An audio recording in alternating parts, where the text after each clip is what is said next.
Si tu mamá es wayú, tu abuela materna es wayú, tú eres wayú. Puede que hayas nacido en los Estados Unidos, en otro continente, pero siempre serás wayú. Si naciste en Bogotá, entonces eres un wayú nacido o nacida en Bogotá.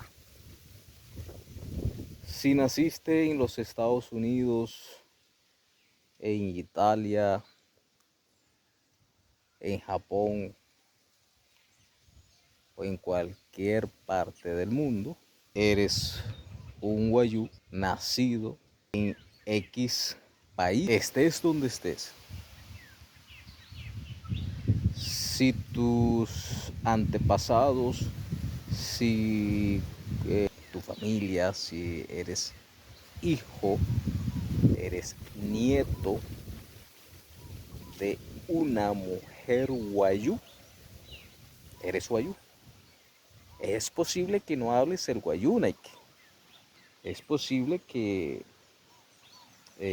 desconozcas de los usos y costumbres. Es posible que ya no uses los trajes típicos.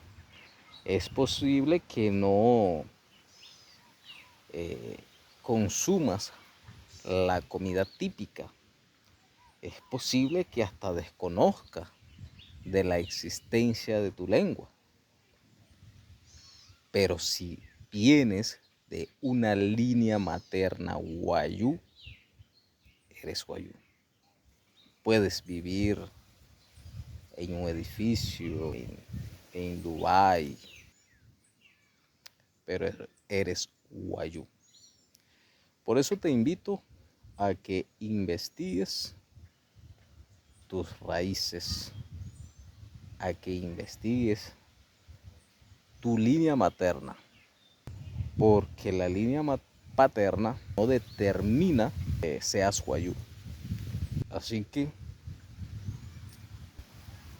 indaga, siéntate con tus mayores, indaga bien de dónde vienes, cuáles son tus raíces.